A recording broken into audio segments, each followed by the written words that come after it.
दोस्तों, देखिए आज हम इस वीडियो में पढ़ने वाले हैं कि जो भ्रूणपोष होता है, भ्रूणपोष के बारे में पढ़ने वाले हैं। बीज का निर्माण कैसे होता है, फल का निर्माण कैसे होता है, ठीक है, इसके बारे में हम जानेंगे। अभी हम पहले वीडियो में पढ़े थे कि जो भ्रूण होता है, भ्रूणपोष होता है, इन दोनों का विकास कैसे हुआ था, ठीक है। तो अभी हम इसके बारे में पढ़ेंगे और आप लोगों को इस वीडियो में पूरे मतलब कि पुष्पी पादपों में लैंगिक जनन की पूरे चैप्टर से आपको पीडीएफ मिल जाएगा, ठीक है। मतलब कि जितने भी पार्ट है सबके पीडीएफ मिल जाएंगे, एक ही वीडियो में आज पूरे मिल जाएंगे, ठीक है। तो अभी हम पढ़े समझते हैं। पहले हम पढ़ेंगे कि भ्रूणपोष की औषधि क्या होता है, ठीक है। दूसरा पढ़ेंगे भ्रूणपोष सूचकांक और तीसरा बीज का निर्माण, भ्रूणपोषी बीज और भ्रूणपोषी बीज, फल का निर्माण, सत्य फल, असत्य फल और ये निषेचन के पश्च घटनाएं क्या होती हैं, ठीक है। इसके बारे में हम थोड़ा सा पढ़ेंगे। तो आगे देखेंगे कि जो हमारा भ्रूणपोष की औषधि, ठीक है, थोड़ा सा हम देख लेते हैं कि जो पॉइंट है इन सबको बारी बारी समझ लेते हैं। तो देखेंगे कि पहले दिया है कि भ्रूणपोष का औषधि, ठीक है, भ्रूणपोष का औषधि। भ्रूणपोष को इंग्लिश में बोलते हैं एंडोस्पर्म, ठीक है, एंडोस्पर्म बोलेंगे कि एंडोस्पर्म, हिस्टोरी एंडोस्पर्म, ठीक है, हिस्टोलॉजी एंडोस्पर्म। हिस्टोलॉजी का अर्थ होता है औषधि, ठीक है। औषधि को हम कह सकते हैं इसे हिस्ट्री का अर्थ होता है इतिहास, हिस्ट्री का अर्थ होता है इतिहास, ठीक है। हिस्ट्री का अर्थ हुआ इतिहास। तो इतिहास देखो, हिस्ट्रोलॉजी मतलब जिसमें से इतिहास देखेंगे हम लोग, हमारा एक इतिहास एक सब्जेक्ट है, ठीक है। तो इतिहास मतलब इसका हम भ्रूणपोष के इतिहास के बारे में जानेंगे, ठीक है। ये क्या है, कैसे है, क्या इसमें पाए जाते हैं, विशेषता क्या है, ठीक है। तो आप समझेंगे कि जो कहेंगे कि भ्रूणपोष का औषधि हम कहेंगे कि जब भ्रूणपोष की कोशिकाएं होती हैं, मतलब कि ये कोशिका है कोई, ये कोई कोशिका, ठीक है। तो कहेंगे कि जो भ्रूणपोष की कोशिका होता है, यहाँ पर केंद्रक है, ठीक है। कहेंगे जब भ्रूणपोष की कोशिकाएं होती हैं वो क्या होती है, समान व्यास की होती हैं, ठीक है, समान व्यास की होती हैं, व्यास, ठीक है। जैसे ये 4 सेंटीमीटर का है तो ये भी 4 सेंटीमीटर। मतलब कि जो भ्रूणपोष की कोशिकाएं पाई जाती हैं एक बीजी और द्विबीजी पत्रों में, तो वो क्या होती हैं, मतलब कि वो क्या होंगे कि समान व्यास के पाए जाते हैं, ठीक है। और इनका दूसरा क्या होता है कि ये जो होती हैं ये भोजन को अधिक मतलब कि ज्यादा मात्रा में संग्रहण करती, संचित होती हैं, ठीक है। इसमें भोजन अधिक मात्रा में संचित होती है, ठीक है। और होता क्या है कि जिनको यहाँ पर जो भित्तीय मतलब कि एक परत होता है, मतलब कि जो भ्रूणपोष होता है उसके जो परत होता है मतलब चारों तरफ में, वो क्या होता है, वो पतली होती है, ठीक है, पतली होती हैं। लेकिन एक बात होता है कि जब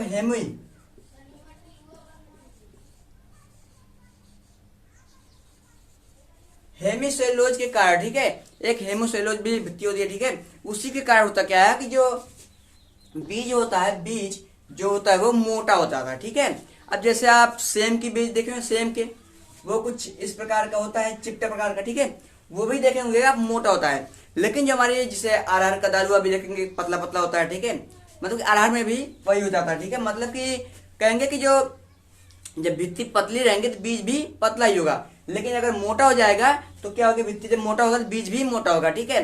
तो हम सीरीज कहेंगे कि जो होता है ये जो हेमीसेलुलोज होता है, जब ये मतलब कि एकत्रित होने लगता है हेमीसेलुलोज, मतलब भित्ति जब यहाँ पर बढ़ने लगेंगे ऐसे ऐसे, तो होते क्या है कि जो बीज होती है वो मोटी हो जाती है, ठीक है, बीज मोटी हो जाती है, ठीक है। तो हम भ्रूणपोष की औषधि समझिए, मतलब कि इनकी विशेषता क्या होती है, ये समान व्यास की होती है, ठीक है, जैसे और इनकी जो भोजन होता है वो अधिक मात्रा में संचित करते हैं। और इसमें मतलब कि इनकी भित्ति पतली होती है, लेकिन बाद में कुछ मतलब कि हेमीसेलुलोज के कारण क्या होते हैं, उनकी भित्तियां मोटी हो जाती हैं, ठीक है। बस इतने इनकी विशेषता के बारे में जानना है। ये हमसे 2 नंबर में क्वेश्चन में पूछ सकता है, ठीक है। अभी हम आगे देखेंगे कि जो दिया है कि भ्रूणपोष सूचकांक, भ्रूणपोष को बोलते हैं एंडोस्पर्म और सूचकांक को बोलते हैं हाउस्टोरिया, ठीक है, हाउस्टोरिया। तो सूचकांक क्या होता है इसके बारे में थोड़ा जान लें कि देखेंगे कि जो हमारा भ्रूणपोष जब हमारे 30 साल के बाद भ्रूणपोष बना था, तो ये भ्रूणपोष में होता क्या है कि भ्रूणपोष को चूसने के लिए, ठीक है, चूसने के लिए। अब जैसे आप देखे होंगे कि जो सरसों हो गया, ठीक है, सरसों के फूलों में जैसे मधुमक्खी होंगे, मतलब कीट क्या होते हैं कि उसको जो रस होता है उसको निकाल लेते हैं, ठीक है, मतलब रस को निकाल कर चूस लेते हैं पूरा, ठीक है। जैसे फ्लावर हो गया, सूर्यमुखी हो गया, ये सब में क्या होता है कि जो यहाँ पर रस पाई जाती है उसको चूस लेते हैं, ठीक है, निकाल लेते, खींच लेती है अपने ऊपर। ऐसे जो चूसकांक पाए जाते हैं भ्रूणपोष में, भ्रूणपोष को चूसने के लिए, भ्रूणपोष को, एंडोस्पर्म को चूसने के लिए चूसकांक पाई जाती है, ठीक है। तो वो जो चूसकांक होती हैं वो क्या करती हैं, छोटे छोटे चूसकांक रहेंगे तो वो क्या करेंगी, वो यहाँ से मतलब कि भ्रूणपोष को चूस लेते हैं, ठीक है। अब कहेंगे कि जो भ्रूणपोष चूसकांक होता है, एंडोस्पर्म हाइस्टोलॉजी क्या होता है, हाइस्टोरिया क्या होता है, इसकी ये जो होता है ये 3 प्रकार का होता है, 3 प्रकार का। जैसे ये हमारा बीजांड कुछ इस प्रकार का संरचना होता है, ठीक है। बीजांड जैसे हो गया, तो बीजांड में कहेंगे, बीजांड में अगर जो चूसकांक यहाँ पर पाया गया, यहाँ पर निभाग की ओर पाया गया, ठीक है, निभाग, अगर निभाग की ओर पाया गया तो हम उसे कहेंगे निभागी। मतलब 3 प्रकार का होता है। पहला होता है हमारा निभाग, और दूसरा होता है बीजांड द्वार, बीजांड द्वार, और तीसरा जो होता है वह निभाग होता है और बीजांड द्वार होता है, ठीक है। मतलब जो भ्रूणपोष चूसकांक होते हैं वह निम्न 3 प्रकार के होते हैं। पहला निभाग, दूसरा बीजांड द्वार, और तीसरा जो होता है निभाग और बीजांड द्वार दोनों, ठीक है। तो पहले हम कहेंगे जो निभागे बीजांड मतलब भ्रूणपोष चूसकांक होता है वो क्या होता है, बीजांड में जब निभाग की तरफ भ्रूणपोष चूसकांक पाए जाते हैं तो उसी को हम कहते हैं भ्रूणपोष, मतलब कि निभागी भ्रूणपोष चूसकांक, ठीक है। जैसे नीम फीसी में, ठीक है, नीम फीसी में क्या होता है, जो निभाग में भ्रूण चूसकांक पाए जाते हैं, ठीक है। भ्रूणपोष चूसकांक नीम फीसी में निभाग की ओर पाए जाते हैं, ठीक है। अब दूसरा दिया है बीजांड द्वार। हम सब जानते हैं यहाँ पर बीजांड द्वार स्थित होता है, ठीक है। तो बीजांड द्वार जो यहाँ पर होता है, तो इसी बीजांड द्वार की अगर ये चूसकांक बीजांड द्वार की तरफ आ गया तो उसी को हम कहते हैं कि बीजांड द्वारी भ्रूणपोष चूसकांक, ठीक है। अब तीसरा हम समझेंगे कि बीजांड द्वार और निभागी चूसकांक। तो कहेंगे कि जब बीजांड द्वार मतलब बीजांड द्वार और निभाग दोनों की तरफ चूसकांक पाए जाते हैं, मतलब कि जिन बीजों में, तो उन्हीं को हम कहते हैं क्या, बीजांड द्वार और निभागी भ्रूणपोष चूसकांक, ठीक है। तो आगे हम देखेंगे कि जो हमारा 3 प्रकार था ये सब समाप्त हुआ, ठीक है। बस हमको याद रखना है, अगर भ्रूणपोष चूसकांक हाइस्टोरिया अगर निभाग की ओर पाएगा निभागी, बीजांड द्वारी, अगर दोनों ओर पाया दोनों, ठीक है, बात खत्म, ठीक है। अब आगे हम चलते हैं, तीसरा देखेंगे कि हमारा जो बीज का निर्माण, निषेचन की क्रिया के बाद जो हमारा बीज कैसे बनता है, ठीक है, उसके बारे में थोड़ा जान लें, निषेचन के पश्चात घटना में, ठीक है। तो देखेंगे यहाँ पर फॉर्मेशन ऑफ सीड्स, फॉर्मेशन का अर्थ होता है निर्माण, ठीक है। फॉर्मेशन ऑफ सीड्स का मतलब होता है बीज, ठीक है। फॉर्मेशन ऑफ सीड्स में देखेंगे जो बीजांड होता है, कि कह सकते हैं कि जो बीजांड होता है निषेचन के पश्चात, मतलब जब निषेचन हो जाता है तो बीजांड जो होता है इसमें कई परिवर्तन हो जाता है, ठीक है। ये जो बीजांड होता है, बीजांड, ठीक है, ये बीजांड में होता क्या है कि कुछ परिवर्तन होता है, जिससे क्या होता है, जो बीजांड होता है वो एक बीज में बदल जाता है, ठीक है। वो क्या होता है, एक बीज में बदल जाता है। इसमें होता क्या है कि यहां पर देखेंगे, ठीक है, यहां पर देखेंगे जो बाह्य अध्यवरण होता है, बाह्य अध्यवरण और अंत अध्यवरण, इन दोनों को मिलाकर बना था अध्यवरण, ठीक है। बाह्य आवरण और अंत आवरण से मिलकर अध्यवरण बना था, मतलब कि इंटेग्यूमेंट, ठीक है। तो इंटेग्यूमेंट जो होता है अध्यवरण से क्या होता है कि जो बीज, यहाँ पर जैसे ये बीज हुआ तो बीज की जो बाहरी परत पर आवरण बन जाते हैं, ठीक है। बाहरी परत पर जो आवरण बनते हैं उन्हीं को कहते हैं बीज आवरण, ठीक है। बीज आवरण, जो अध्यवरण था वो बीज आवरण में बदल जाता है, ठीक है। और उसके बाद होता है कि जो हमारा ये बाह्य अध्यवरण होता है उससे बाह्यचोल का निर्माण, और जो अंतावरण का निर्माण होता है, अंतावरण होता है उससे अंतः कवच का निर्माण होता है, ठीक है। अंतः कवच का निर्माण होता है। अब देखेंगे जो हमारा बीज होता है, यहाँ पर जैसे कोई बीज है, ठीक है, मतलब कि पालतू से निर्माण हुआ बीज, तो ये बीज जो होता है इसमें एक पहला होगा जल की कमी हो जाएगा, ऑक्सीजन की कमी हो जाएगा, ताप का कमी हो जाएगा, ठीक है। जब ये तीनों की कमी होने लगती है इस बीज में, तो ये बीज जो होता है वो सिकुड़ने लगते हैं, ठीक है। सिकुड़ करके कुछ इस प्रकार का हो सकते हैं, ठीक है, कुछ सिकुड़ जाएंगे, कुछ कई पार्ट इधर दब जाएगा, कोई इधर दब जाएगा, ठीक है। तो कुछ इस प्रकार का टेढ़े मेढ़े बन जाता है, ठीक है, ऐसे टेढ़े मेढ़े, ठीक है।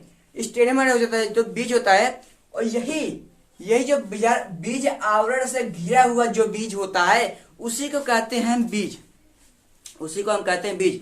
बस हमको इतना ध्यान रखना पड़ेगा। बस अगर क्वेश्चन पूछा गया कि बीज का निर्माण कैसे होता है, तो कहेंगे कि बीज का निर्माण बीजांड से होता है, ठीक है। बीज का निर्माण बीजांड से होता है। जैसे हम लोग अभी खा पिए हैं तो हम लोग भी सूर कर ऐसे हो जाएंगे, ठीक है। ऐसे भी उसमें भी क्रियाएं होती रहती है, ठीक है। आगे हम देखेंगे जो बीजांड बीजांड जब मतलब कि जब बीज बन जाता है तो वो बीजांड दो प्रकार के होते हैं, ठीक है। जो बीजांड होते हैं वह निम्न दो प्रकार के होते हैं। पहला हमारा होता है अभ्रूणपोषी।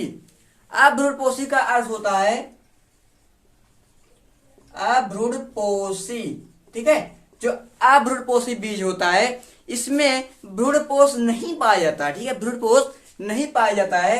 अब जैसे बात की जाए, जैसे कोई भी है, ठीक है, जब मतलब निषेचन होगा लेकिन भ्रूणपोष निर्माण नहीं होता है तो इसमें क्या होता है कि जो बीज पत्र होता है, मतलब कि जब निषेचन होगा तो उसमें जो बीज पत्र बनता है, जब द्विबीज पत्र का निर्माण होता है तो जो बीज पत्र होता है वही क्या करता है, भोजन का संग्रहण करने लगता है, ठीक है। भोजन का संग्रहण करने लगता है, जैसे सेम हुआ, ठीक है, ये सब करते हैं, ठीक है। भोजन का संग्रहण करने लगते हैं, मतलब कौन करेगा, बीज। और जब जानता है जैसे हम लोग जब खाना अधिक खाते हैं तो हमारा पेट भी फूल जाता है, ठीक है। हमारा पेट फूल जाएगा तो ऐसे भी होता क्या है कि जो बीज पत्र होते हैं मतलब बीज, ठीक है, तो वो भी क्या होंगे, फूल जाएंगे। बीज पत्र फूल जाती हैं, ठीक है, जिससे बीज जो होता है वह मोटे हो जाते हैं, ठीक है। जैसे बीज क्या होंगी, मोटे हो जाएंगे। सेम है, सेम वह भी क्या होती है, मोटे हो जाते हैं। जैसे उसमें भित्तियां भी बढ़ने लगती हैं। और बीज पत्र के द्वारा होता है भ्रूणपोषी, उसमें भ्रूणपोष नहीं पाया जाता है तो बीज पत्तों के द्वारा जब भोजन संग्रहण होगा, जैसे हम भोजन ज्यादा खा लेते हैं तो हमारा पेट फूल जाता है, तो ऐसे भी उनमें भी क्रियाएं होती हैं, तो वो भी क्या होते हैं, बीज होते हैं वो मोटे हो जाते हैं, ठीक है। मोटे मोटे बीज उत्पन्न होते हैं, ठीक है। दूसरा देखेंगे कि दूसरा जो होता है वो होता है भ्रूणपोषी।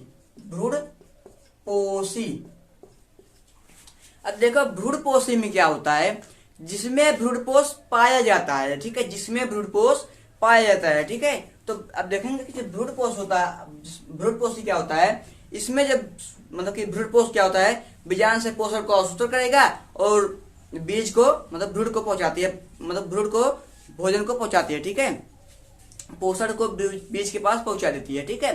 तो ये क्या होता है कि इनसे जो बीज बनते हैं वे हल्के होते हैं, एकदम छोटे होते हैं, सूक्ष्म बनते हैं। जैसे गेहूं हो गया, गेहूं क्या होता है, वो सूक्ष्म बनते हैं, मतलब कि छोटे बनते हैं, हल्के होते हैं, ठीक है। और जो मतलब कि अभ्रूण, जिसमें भ्रूण नहीं पाया जाता है, जो हमारा बीज पत्री होता है, वही जब वही खाने लगेगा, वही अब शोषण करने लगेगा तो उसमें वो मोटे हो जाते हैं। तो यही जो मोटे हो जाएंगे तो उसे बोलेंगे अभ्रूणपोषी, और जो मोटे नहीं होंगे उसे भ्रूणपोषी, ठीक है। बात खत्म। आगे हम देखते हैं कि जो होता है कि फल का निर्माण, फल का निर्माण कैसे होता है, ठीक है। फल का निर्माण कैसे होता है, आइए हम थोड़ा जानते हैं कि फल का निर्माण कैसे होता है। इसको बोलते हैं formation of flower. Formation of flower. देखो फल का निर्माण में होता क्या है कि कहेंगे कि जो अंडाशय वाला भाग होता है, अंडाशय, ठीक है। जैसे यहाँ पर ये वर्तिका ग्रोह, ये वर्तिका, ये अंडाशय, ठीक है, अंडाशय, ठीक है।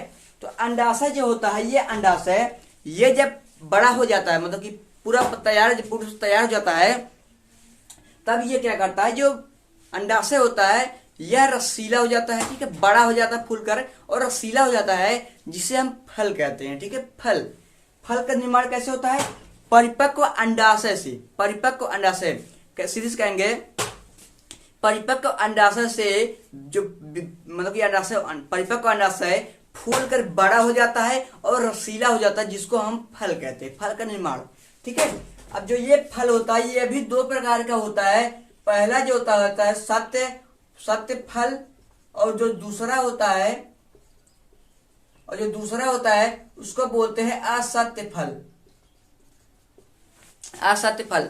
तो पहला देखेंगे सत्य फल। देखो सत्य फल होता क्या है कि जैसे सत्य फल कोई है तो वो क्या होगा, जब अंडाशय से होगा, ठीक है। हम कहेंगे कि जब फल का निर्माण इस अंडाशय वाले भाग से होता है तो उसे हम कहते हैं सत्य फल। अब जैसे आम हो गया, आम का निर्माण अंडाशय से ही होता है, ठीक है, अंडाशय से होता है, ठीक है, उसको बोलेंगे हम सत्य फल। और असत्य फल होता क्या है, असत्य फल मतलब जो सत्य नहीं है। असत्य फल होता क्या है कि जो अंडाशय वाले भाग के अतिरिक्त भाग, जैसे अंडाशय वाले भाग से मतलब जो अतिरिक्त भाग कोई है उससे हो जाता है, उसी को हम कहते हैं असत्य फल, उसको हम कहते हैं असत्य फल। अब जैसे हमारा हो गया सेब, एप्पल, ये क्या होता है, असत्य फल होता है। जैसे हमारा सेब हो गया, ये जो होता है ये हमारा असत्य फल होता है, ठीक है, असत्य फल, फल का निर्माण हो गया।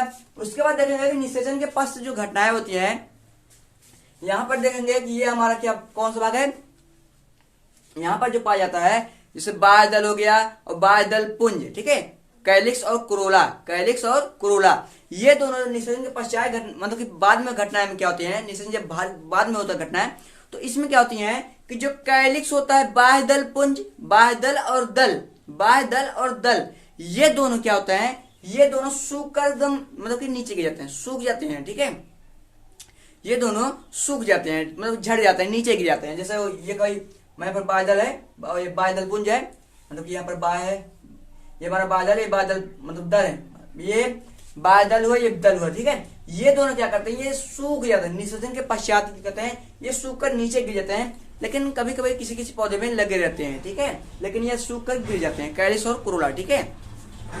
तो हमने ये सब पढ़ लिया।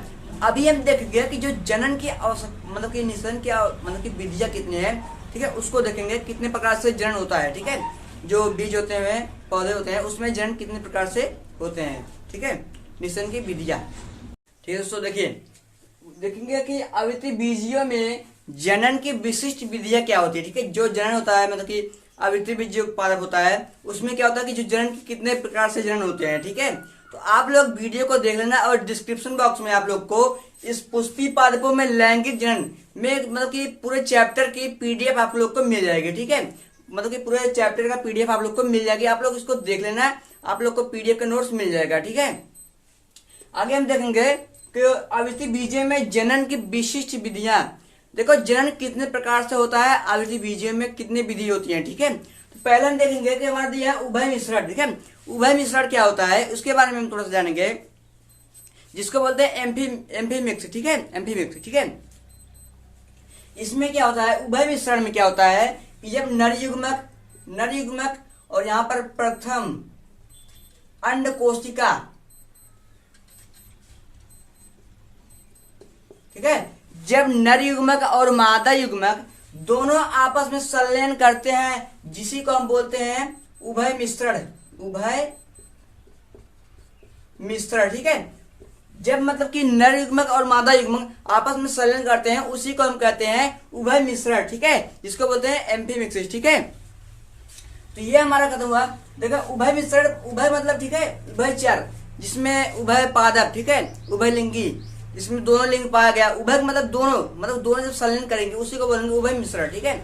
आगे हम देखेंगे दूसरे में देखेंगे असंग जनन, ठीक है, असंग जनन, ठीक है, असंग जनन अगर आ गया तो आप लोग सीधे कहेंगे असंग जनन में क्या होता है कि अर्धसूत्री विभाजन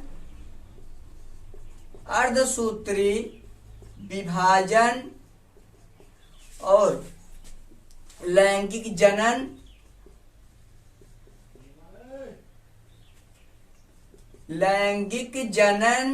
ठीक है, अर्धसूत्री विभाजन में मतलब कि यहाँ पर आवृत्ति बीजीय में क्या होता है कि अर्धसूत्री विभाजन और लैंगिक, असंग जनन में अर्धसूत्री विभाजन और लैंगिक जनन जो होता है ये सब नहीं होता, ठीक है, युग्मक का संलयन ये सब नहीं होता है, जिसी को हम कहते हैं असंग जनन। मतलब संग का मतलब होता है साथ, मतलब जिसका साथ जनन ना हो, ठीक है, अर्धसूत्री विभाजन नहीं होगा, लैंगिक जनन नहीं होगा, बिना संयुग्मन के मतलब कि बिना संयुग्मन के, बिना निषेचन के होगा, उसी को हम कहते हैं असंग जनन। ये निम्न प्रकार के होते हैं। पहले हम देखेंगे कायिक जनन, ठीक है, आप लोग कायिक जनन तो पढ़े होंगे 11 में, ठीक है, कायिक जनन, ठीक है, कायिक जनन वेजिटेटिव रिप्रोडक्शन, ठीक है। तो इसमें क्या होता है कि जो देखे होंगे आप, जैसे यहाँ पर कोई मान लेते हैं पेड़ लेते हैं, ठीक है, ये हमारा पत्ती वाला भाग होता है, ये हमारा तना होता है, ये हमारा जड़ होता है, ठीक है, ये हमारा तना हो गया, ये हमारा पत्ती हो गया, शीर्ष भाग हो गया, ये हमारा जड़ हो गया, ठीक है। देखो कायिक जनन में होता क्या है कि जब हम मतलब कि कायिक जनन जो होता है वो क्या होता है, वो इन्हीं तीन भाग, पत्तियों से, तना से और ये जड़ से, मतलब इन तीन भागों से क्या होता है एक पौधे का निर्माण होता है, एक बीज का निर्माण होता है, उसी को हम कहते हैं कायिक जनन। मतलब कि तने से भी होता है, जैसे गुलाब हो गया, गुलाब देखे होंगे आप, गुलाब की डाल को ऐसे काट करके लगा देते हैं तो क्या करता है वो विकसित होता है, तने से हो गया। जड़ आप बीजों से, उनके बीजों से उत्पन्न किए जा सकते हैं, और पत्तियों से हम भी लगा सकते हैं, कई कई पत्तियों में भी देखा जाता है। ठीक है, आगे हम देखेंगे कि जो काइजिन हो गया। अब दूसरा का हम देखेंगे, दूसरा का होता है अनिषेक बीज। ठीक है, अनिषेक बीज। देखो अनिषेक मतलब कि बिना निषेचन के, और बीज का अर्थ होता है बीज, और बिना निषेचन के बीज का निर्माण होना ही अनिषेक बीज कहलाता है। ठीक है, अनिषेक बीज, बिना निषेचन के ही बीज का निर्माण होना, उसी को कहते हैं मतलब कि बीज, अनिषेक बीज। ये मतलब कि नींबू में, ठीक है, नींबू में होता है। ठीक है, ऐसा जो अनिषेक बिना निषेचन का निर्माण होता है वो नींबू में ही होता है। ठीक है, उसके बाद देखेंगे अनिषेक बीज। उसके बाद देखेंगे अनिषेक जनन, अनिषेक जनन। देखो अनिषेक जनन क्या होता है, मतलब असंग जनन में, अनिषेक जनन में क्या होता है कि जब मतलब कि अंडे बनते हैं, अंडाशय में जब अंडे बनते हैं, जब नर युग्म में अंडे बनाते हैं, जाइगोट बनाते हैं, तो वो जाइगोट क्या होता है, जब भ्रूण बनाता है वही क्या होता है, बिना निषेचन के ही, निषेचन नहीं होगा फिर भी क्या होता है कि वे दोनों आपस में मिल जाते हैं, और जो अंडे होते हैं, अंडाशय के अंडे, वो क्या होते हैं, वो एक भ्रूण बनाते हैं। ठीक है, भ्रूण बनाते हैं, उसी को हम कहते हैं अनिषेक जनन। मतलब बिना निषेचन के ही अंडे का भ्रूण बनाते हैं, उसी को हम कहते हैं अनिषेक जनन। ठीक है, अनिषेक जनन। ठीक है, अब आगे हम देखेंगे अनिषेक फलन, अनिषेक फलन। ठीक है, अनिषेक फलन। ठीक है, असंग जनन का बड़ा पार्ट है अनिषेक फलन। अनिषेक फलन देखो क्या होता है, इसमें भी निषेचन के बिना या परागण के बिना ही फल का निर्माण होना, उसी को हम कहते हैं अनिषेक फलन। अनिषेक फलन मतलब जिसमें निषेचन और परागण बिना माध्यम के ही क्या होता है कि फल का निर्माण हो जाता है, जिसको हम कहते हैं अनिषेक फलन, अनिषेक फलन। ठीक है, अब ये हमारा समाप्त हुआ। अब देखेंगे कि थोड़ा बहुभ्रूणता। ठीक है, तो हमारी जो बीज मतलब कि आवृत्ति बीजों में जो जनन की विधियां, विशिष्ट विधियां हैं, उसमें एक बहुभ्रूणता है, बहुभ्रूणता।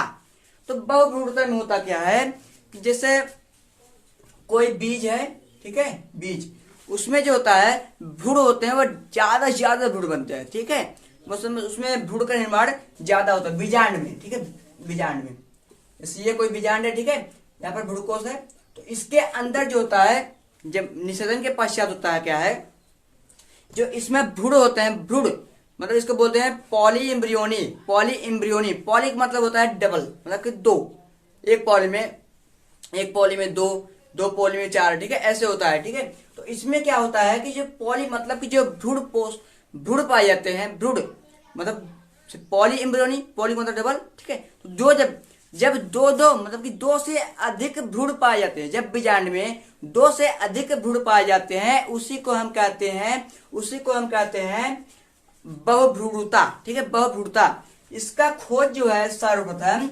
एंटोनी वान ल्यूवेनहॉक ने। ठीक है, इन्होंने 1791 में सिट्रेसी कुल के पौधे में, ठीक है, सिट्रेसी कुल के पौधे में, जैसे हमारा संतरा हुआ, ठीक है, संतरे में, ठीक है, तो संतरे में 1791 एंटोनी ल्यूवेनहॉक ने क्या किया, उन्होंने देखा था कि मतलब कि अक्सर देखा ही जाता है कि संतरे में, सिट्रेसी कुल के पौधे में क्या होता है कि बहुभ्रूणता पाई जाती है, जिसके बीजांड में बहुत ज्यादा भ्रूण पाया जाता है। ठीक है, और ये होता है ये अपयुग्मक। ठीक है, अपयुग्मक जिसको बोलते हैं एपोगेमी। जब हम कहेंगे कि जब भ्रूणपोष का निर्माण, जब अंड कोशिका के मतलब अंड कोशिका जब संलयन नहीं करेगा, बिना अंड कोशिका से संलयन करे ही क्या होता है, मतलब किसी दूसरे भाग से संलयन करके क्या करता है कि भ्रूणपोष निर्माण कर लेता है, उसी को बोलते हैं अपयुग्मक। ठीक है, जब भ्रूणपोष का निर्माण अंडा मतलब कि अंड कोशिका के अतिरिक्त भागों से होता है, तो उसका हम कहते हैं अपयुग्मक, एपोगेमी। ठीक है, थोड़ा देखेंगे जीनिया शब्द हमने सुना है। ठीक है, जीनिया शब्द को सर्वप्रथम फोके ने लिया। ठीक है, फोके ने, एक फोके नामक वैज्ञानिक आए थे। ठीक है, एक फोके नामक वैज्ञानिक आए थे, उन्होंने बताया कि जो परागकण होते हैं, परागकण वे क्या करते हैं, वह बीजांड पर मतलब कि इस बीजांड पर, बीज पर क्या करते हैं कि वे परागकण सीधा प्रभाव डालते हैं। ठीक है, सीधा अपना प्रभाव डालते हैं, जिसको हम कहते हैं भ्रूणपोष, मतलब यहाँ पर जब भ्रूणपोष आ गया इस पर सीधा प्रभाव डालेंगे तो उसी को हम कहते हैं, क्या कहते हैं, जीनिया। ठीक है, जीनिया। आप ये मक्का में देखे होंगे कि जो भ्रूणकोष होता है उस पर प्रकाश का सीधा प्रभाव डालता है। ठीक है, सीधा प्रभाव लगता है, उसको बोलते हैं जीनिया। ठीक है, अगला हम देखेंगे कि जो होता है मेटाजीनिया। जीनिया और मेटाजीनिया ये सब पूछे जाएंगे, क्वेश्चन में आपसे पूछ भी सकता है, लेकिन दोहरा निषेचन 100% पूछा जाता है। ठीक है, इस पादप से लगभग 14 नंबर मिलते हैं। ठीक है, बोर्ड में। तो अभी हम देखेंगे कि जो जीनिया होता है, जीनिया को किसने दिया, किसने, ठीक है, जीनिया को सर्वप्रथम स्वीलिंग, ठीक है,